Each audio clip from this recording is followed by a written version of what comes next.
Hey everyone, I want to talk about something important today because it's time to get back to our roots around free expression on Facebook and Instagram. I started building social media to give people a voice. I gave a speech at Georgetown 5 years ago about the importance of protecting free expression, and I still believe this today. But a lot has happened over the last several years. There's been widespread debate about potential harms from online content. Governments and legacy media have pushed to censor more and more. A lot of this is clearly political, but there's also a lot of legitimately bad stuff out there. Drugs, terrorism, child exploitation. These are things that we take very seriously, and I want to make sure that we handle responsibly. So we built a lot of complex systems to moderate content. But the problem with complex systems is they make mistakes. Even if they accidentally censor just 1% of posts, that's millions of people.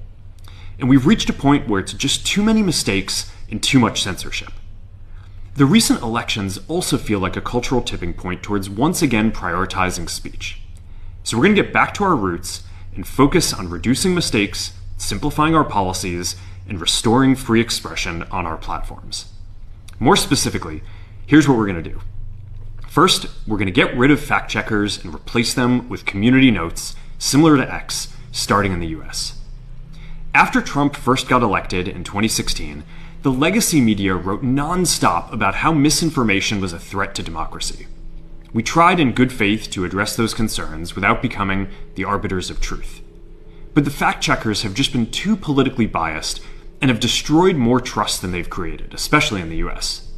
So over the next couple of months, we're going to phase in a more comprehensive community notes system. Second, we're going to simplify our content policies and get rid of a bunch of restrictions on topics like immigration and gender that are just out of touch with mainstream discourse. What started as a movement to be more inclusive has increasingly been used to shut down opinions and shut out people with different ideas, and it's gone too far. So I want to make sure that people can share their beliefs and experiences on our platforms. Third, we're changing how we enforce our policies to reduce the mistakes that account for the vast majority of censorship on our platforms. We used to have filters that scanned for any policy violation. Now, we're going to focus those filters on tackling illegal and high-severity violations. And for lower severity violations, we're going to rely on someone reporting an issue before we take action.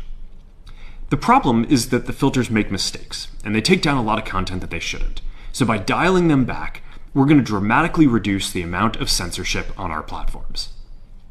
We're also going to tune our content filters to require much higher confidence before taking down content. The reality is that this is a trade-off. It means we're going to catch less bad stuff, but we'll also reduce the number of innocent people's posts and accounts that we accidentally take down. Fourth, we're bringing back civic content. For a while, the community asked to see less politics because it was making people stressed. So we stopped recommending these posts. But it feels like we're in a new era now, and we're starting to get feedback that people want to see this content again.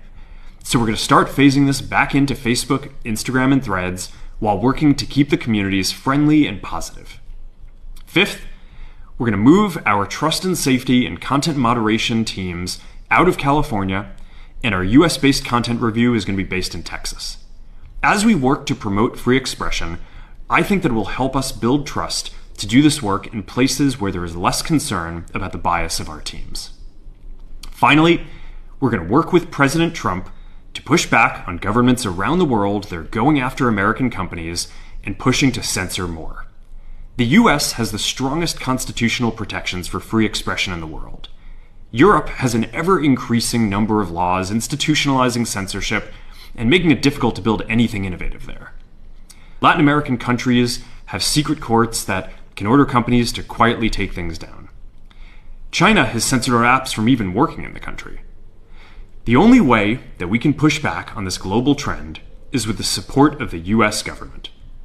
And that's why it's been so difficult over the past 4 years when even the US government has pushed for censorship.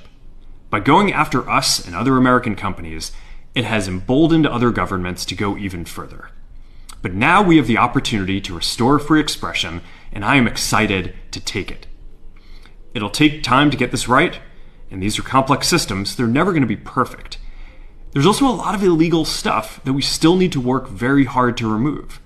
But the bottom line is that after years of having our content moderation work focus primarily on removing content, it is time to focus on reducing mistakes, simplifying our systems, and getting back to our roots about giving people voice. I'm looking forward to this next chapter.